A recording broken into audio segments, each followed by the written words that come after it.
Muy buenos días. Hoy, en el día 340, comenzaremos con un nuevo libro de la Biblia, la Carta a los Gálatas. Esta carta fue escrita, o el autor de esta carta es el apóstol Pablo. Contiene 6 capítulos y 149 versículos. El propósito de esta carta es confrontar a los Gálatas que se habían enfriado en la fe, incluso se habían dejado desviar de ella, y advertirles acerca de los falsos maestros. En esta carta, el apóstol Pablo les muestra a los creyentes, a los Gálatas, que ya no están bajo la ley, sino que están a salvos por la fe. Pues los creyentes de Galacia mostraron enfriamiento al primer gozo y fervor con el que recibieron la fe y salvación. Esta situación los llevó a ellos a estar en serios problemas doctrinales.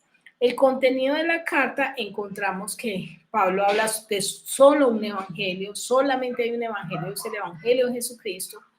No se debe predicar otro evangelio, no debemos recibir otro evangelio.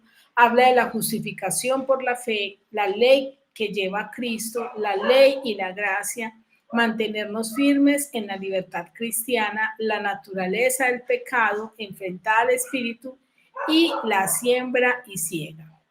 Hoy, en el día 340, leeremos los capítulos 1, 2 y 3 de esta carta a los Gálatas.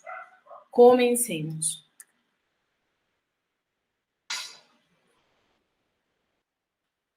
Pablo, apóstol, no de hombres ni por hombre, sino por Jesucristo y por Dios, el Padre que lo resucitó de los muertos, y todos los hermanos que están conmigo a las iglesias de Galacia.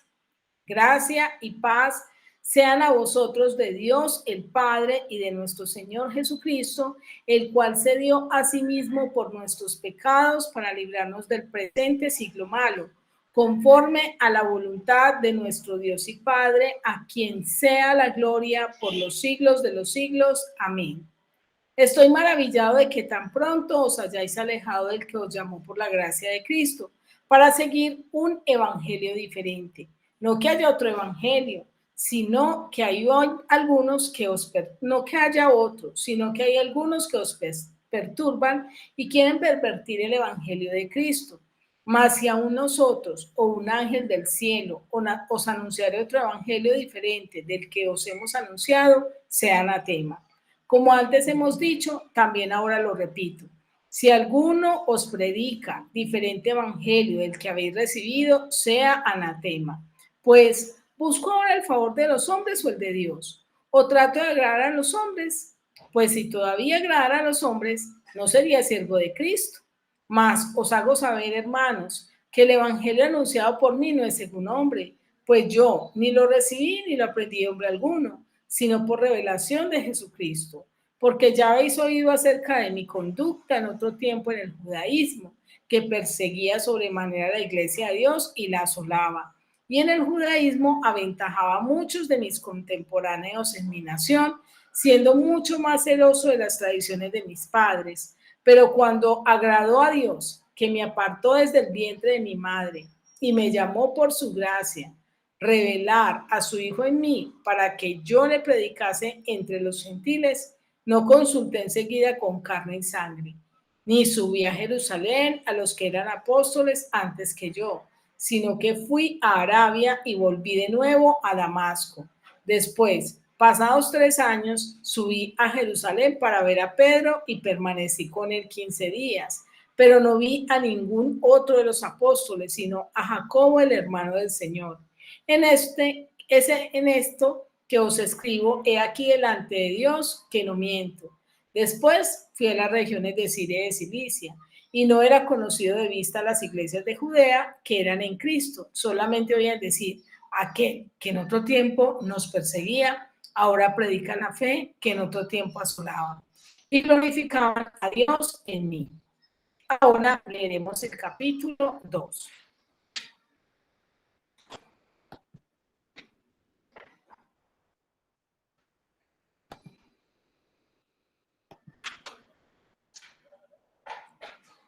Después, pasados 14 años, subí otra vez a Jerusalén con Bernabé, llevando también conmigo a Tito, pero subí según una revelación. Y para no correr o haber corrido en vano, expuse en privado a los que tenían cierta reputación el evangelio que predico entre los gentiles. Mas ni aun Tito, que estaba conmigo con todo y ser griego, fue obligado a circuncidarse.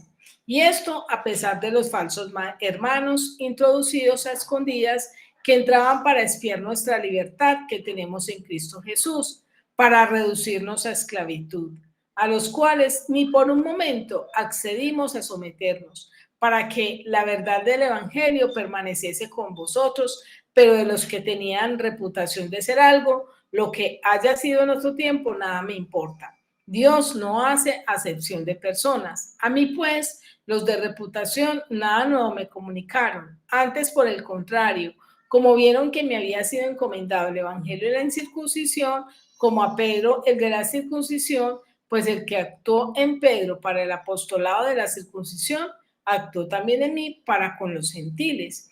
Y reconociendo la gracia que me había sido dada, Jacobo, Cefas y Juan, que eran considerados como columnas, nos dieron a mí y a Bernabé la diestra en señal de compañerismo, para que nosotros fuésemos a los gentiles y ellos a la circuncisión. Solamente nos pidieron que nos acordásemos de los pobres, la cual también procuré con diligencia hacer. Pero cuando Pedro vino a Antioquía, le resistí cara a cara, porque era de condenar. Pues antes que viniesen algunos de parte de Jacobo, comía con los gentiles, pero después que vinieron se retraía y se apartaba porque tenía miedo de los de la circuncisión. Y en su simulación participaban también los otros judíos, de tal manera que aun Bernabé fue también arrastrado por la hipocresía de ellos.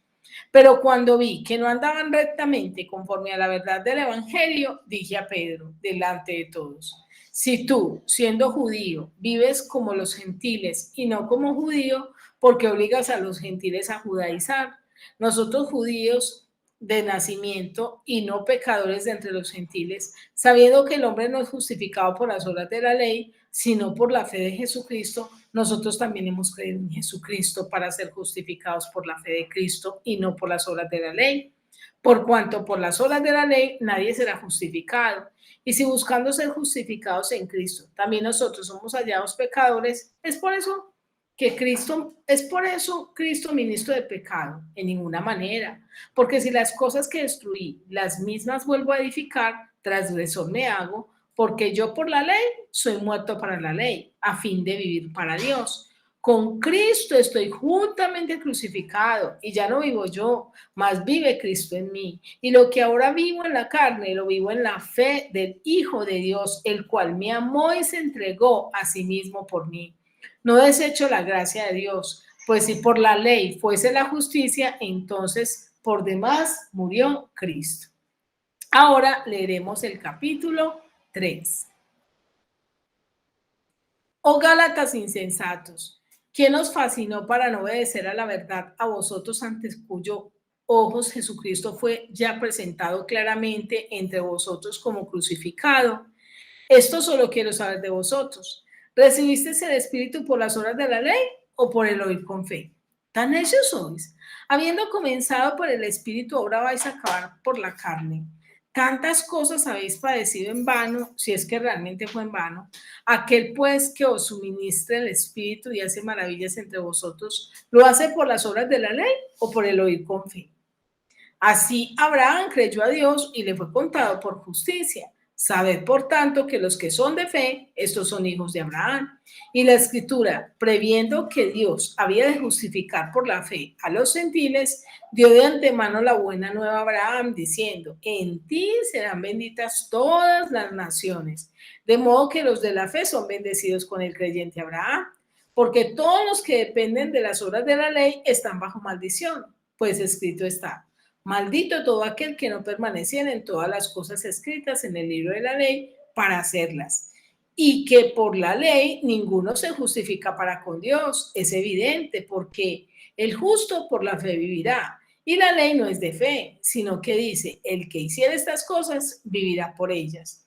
Cristo nos redimió de la maldición de la ley, hecho por nosotros maldición, porque está escrito, maldito todo el que es colgado en un madero, para que en Cristo Jesús la bendición de Abraham alcanzase a los gentiles, a fin de que por la fe recibiésemos la promesa del Espíritu. Hermanos, hablo en términos humanos, un pacto, aunque sea de hombre, una vez ratificado, nadie lo invalida ni le añade. Ahora bien, a Abraham fueron hechas las promesas y a su simiente. No dice y a las simientes, como si hablase de muchos, sino como de uno, y a tu simiente, la cual es Cristo. Esto pues digo, el pacto previamente ratificado por Dios para con Cristo, la ley que vino 430 años después, no la abroga para invalidar la promesa, porque si la herencia es por la ley, ya no es por la promesa, pero Dios la concedió a Abraham mediante la promesa. Entonces, ¿para qué sirve la ley? Fue añadida a causa de las transgresiones hasta que viniese la simiente a quien fue hecha la promesa, y fue ordenada por medio de ángeles en mano de un mediador, y el mediador no lo es de uno solo, pero Dios es uno. Luego la ley es contraria a las promesas de Dios, en ninguna manera, porque si la ley dada pudiera vivificar la justicia, fuera verdaderamente por la ley, mas la escritura lo encerró todo bajo pecado, para que la promesa que es por la fe en Jesucristo fuese dada a los creyentes. Pero antes que viniese la fe, estábamos confinados bajo la ley, encerrados para aquella fe que iba a ser revelada. De manera que la ley ha sido nuestro ayo para llevarnos a Cristo, a fin de que fuésemos justificados por la fe. Pero venida la fe, ya no estamos bajo ayo, pues todos sois hijos de Dios por la fe en Cristo Jesús. Porque todos los que habéis sido bautizados en Cristo, de Cristo estáis revestidos. Ya no hay judío ni griego, no hay esclavo ni libre, no hay varón ni mujer, porque todos vosotros sois uno en Cristo Jesús. Y si vosotros sois de Cristo, ciertamente el linaje de Abraham sois y herederos según la promesa. Ahora quiero invitarte a que meditemos y reflexionemos acerca de estos 3 capítulos que hemos leído. En el capítulo 1 de Gálatas, el Señor nos advierte de tener cuidado con desviarnos. Nuestro llamado no viene del hombre, nuestro llamado viene de Dios, como nos muestra la palabra en el versículo 1. Cristo nos ha librado de este siglo malo. Sabemos que cada vez el mundo se degrada más, cae más en esa escala de valores, es más permisivo y más tolerante con el pecado, y por eso la Biblia lo llama siglo malo. Sin embargo, Dios quiere que usted y yo entendamos que Dios nos puede librar de este siglo malo, porque cuando usted y yo le creemos a Dios, ya no andamos conforme a las circunstancias y conforme a los estándares de este mundo, sino conforme a los criterios de la palabra. Podemos correr el riesgo de desviarnos siguiendo un evangelio diferente. Y Pablo advierte, no que haya un evangelio diferente, sino que algunos predican un evangelio diferente. El único evangelio es el evangelio de Jesucristo, donde Jesucristo nos dijo, arrepentíos porque el reino de los cielos se ha acercado a vosotros. Si buscamos el favor de los hombres, estamos en peligro. Cuando usted y yo buscamos el favor de los hombres, podemos terminar predicando un evangelio diferente, un evangelio acomodado a la necesidad de las personas, acomodado incluso al pecado de las personas. No podemos buscar agradar a los hombres, debemos buscar agradar a Dios. Del reino de las tinieblas al reino de la luz, vemos en los versículos 23 al 24, donde Pablo expresa que él antes asolaba la iglesia, pero que ahora se ha convertido en un edificador de la iglesia, en alguien que sirve a Dios y glorificaban a Dios. Qué rico es ver que otros puedan ver que hemos sido trasladados del reino de las tinieblas al reino de la luz, porque nuestro testimonio así lo evidencia. En el capítulo 2, el Señor nos advierte de tener cuidado con el engaño. Dios ha extendido su salvación a todos. Primero los judíos pensaban que la salvación era solo para ellos, pero Dios llamó a Pablo para que predicase a los gentiles, porque Dios quiere que tú y yo seamos salvos. Debemos respetar a nuestras autoridades y líderes, pero nuestra lealtad final es con Dios, y eso lo vemos en el versículo 6. Aunque Pablo consideraba de una manera muy respetuosa a los apóstoles y en especial a Pedro, No por ello se dejó llevar por la situación que Pedro evidencia en este capítulo, pues allí él nos muestra que aunque reconocía su autoridad, reconocía la autoridad de Dios por encima de la autoridad de cualquier otra persona.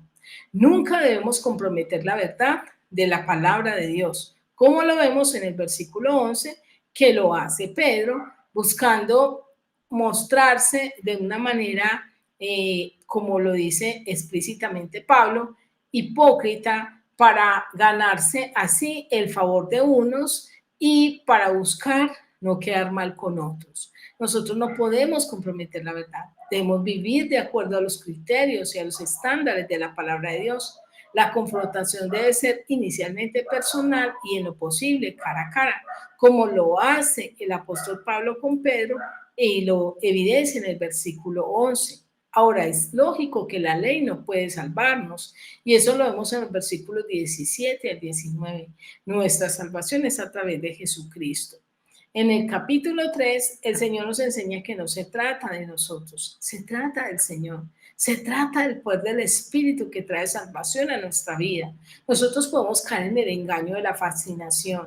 ¿Cuántas veces somos atraídos y seducidos? Nos dejamos manipular por personas que quieren mostrarnos y disfrazar la mentira como si fuera verdad. Y es ahí donde nosotros tenemos que tener mucho cuidado porque podemos caer en el engaño de los falsos maestros. Crecemos espiritualmente gracias a la obra de Dios en nosotros y no a nosotros mismos, como lo vemos en el versículo 3. Es el Espíritu Santo el que obra en nosotros, es el Espíritu Santo el que se glorifica, porque a veces, aunque muchas disciplinas espirituales nos pueden ayudar a crecer, nunca van a ocupar la obra y el lugar que el Espíritu Santo hace en nuestras vidas. Muchos piensan que porque oran mucho, ayunan mucho, leen todos los días la Biblia, incluso la enseñan, eso trae salvación a sus vidas, pero no es así. Son disciplinas que debemos llevar a cabo, pero debemos entender que la obra del crecimiento lo hace el Espíritu Santo. Quiero terminar esta meditación con la siguiente pregunta. ¿Qué tal nosotros? ¿Reconoceremos que es la obra y la misericordia de Dios en nosotros o que es por nosotros mismos que hemos avanzado y alcanzado lo que somos? Quiero desearte un feliz día y que Dios te bendiga.